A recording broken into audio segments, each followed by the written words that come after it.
Good morning, everybody. Y'all, come on in, come on in. This is Chrissy T, and I'm back with the recap of Love and Marriage Huntsville, Season 7, Episode 1. I am falling sick, but we are going to get through this recap.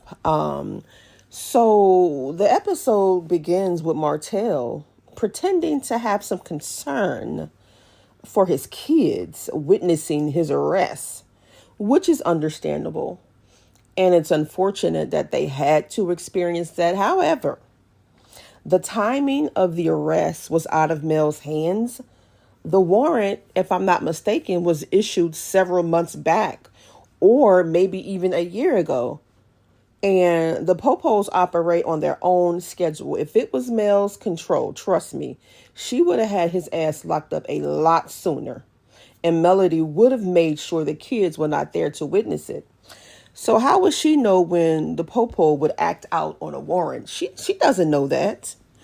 So Stormi and Courtney feels Martell's arrest may be a result of Mel's vindictiveness. They also feel that the punishment did not really fit the crime.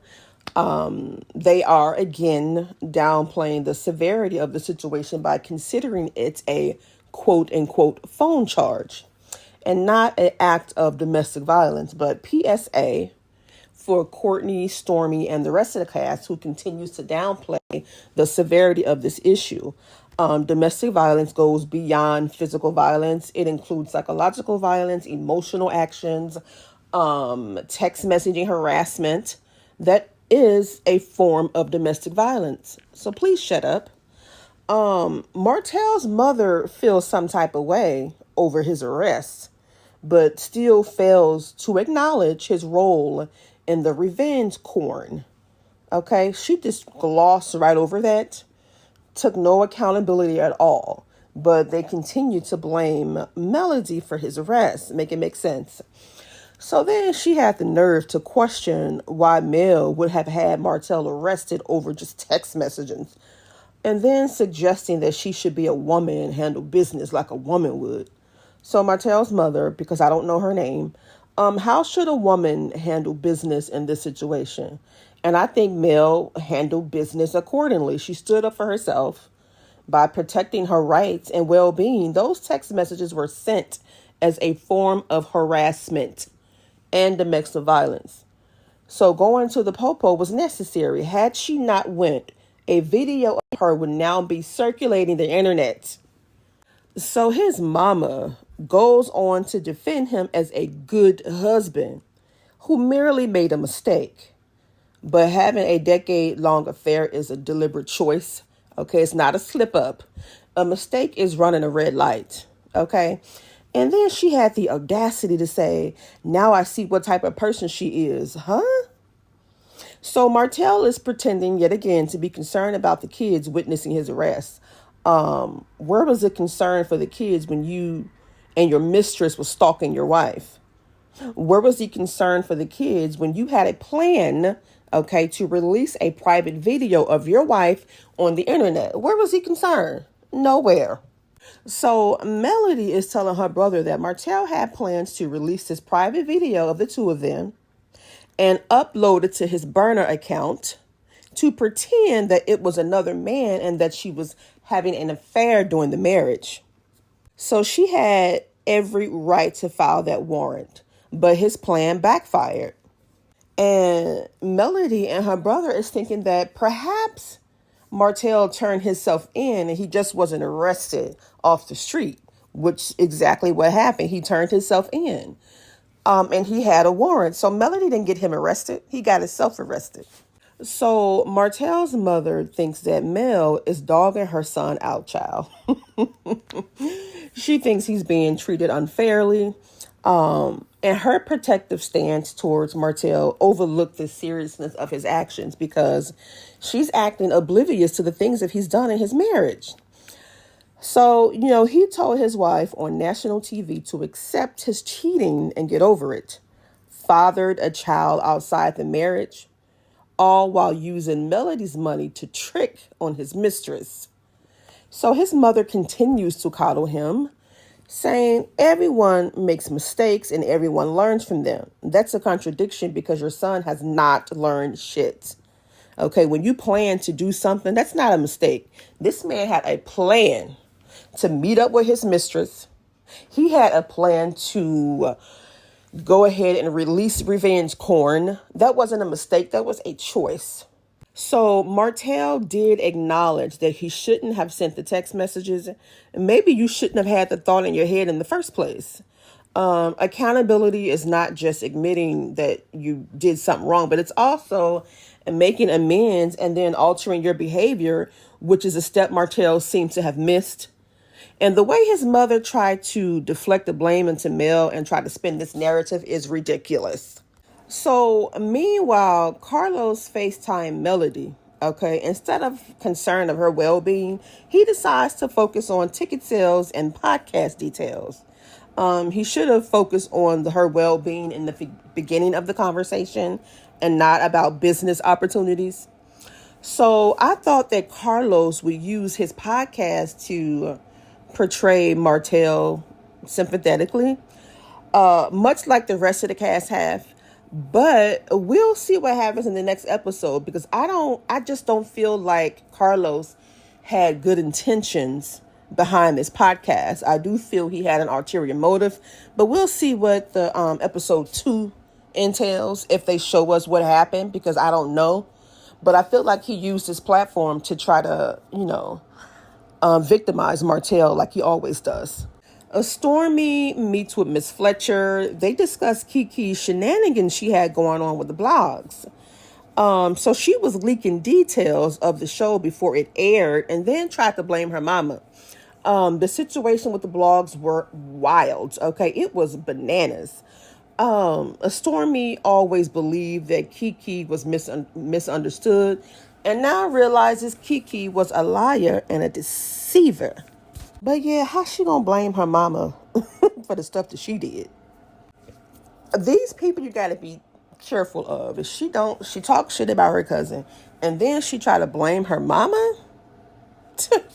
Be careful with people like that. So Nell chimes in. She does not agree with Martell's arrest, citing concerns of the disproportionate incarceration of Black men, which is a real issue. Mass incarceration of Black men is a real issue, but let's be honest, some of them belong there, just like Martell. And I hate that she used this, the mass incarceration of Black men who don't belong there.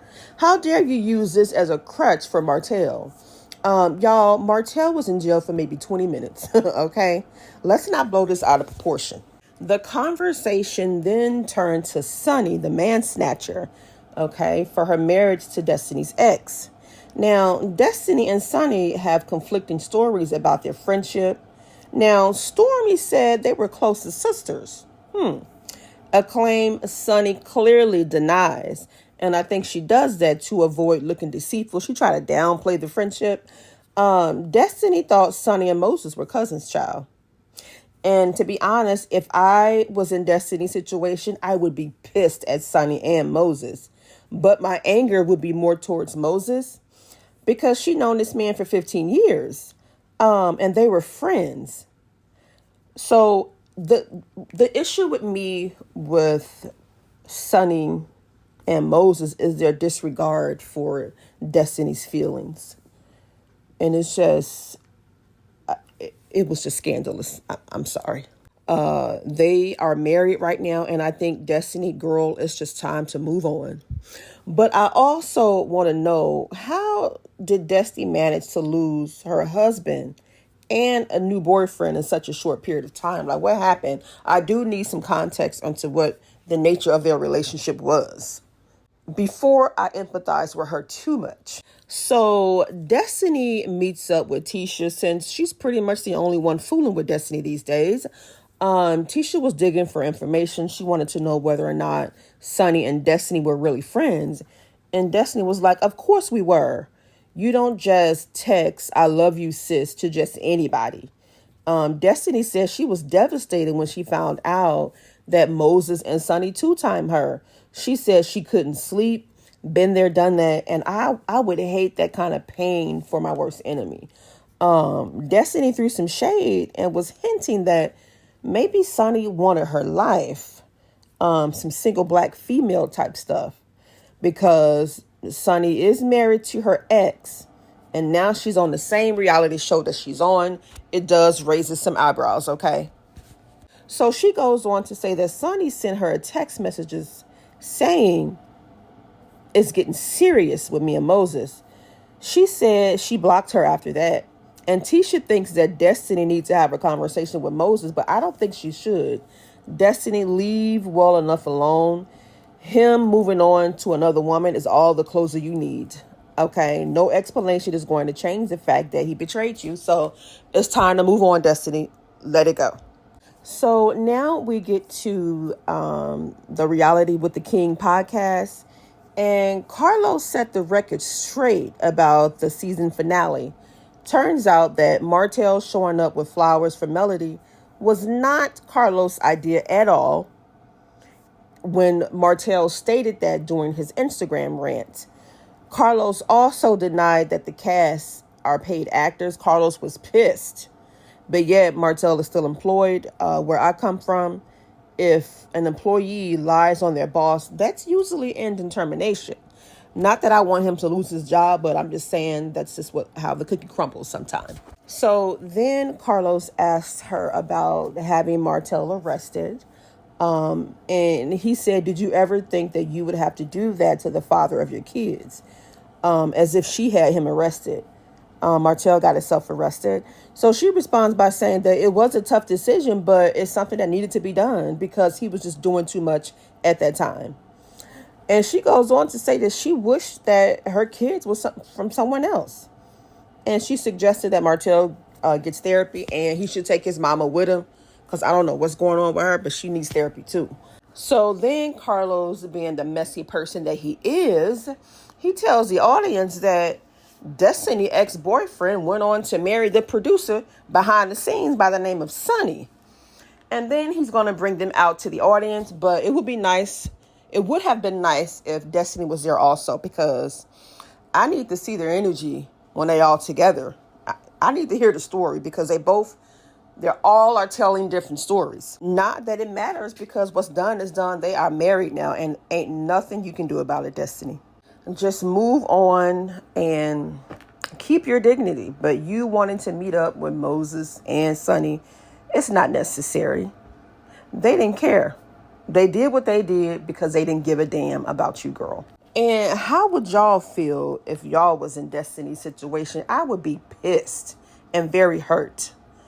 So y'all, let me know what y'all think down in the comments. Yeah, I will see you guys next week on episode 2. Bye.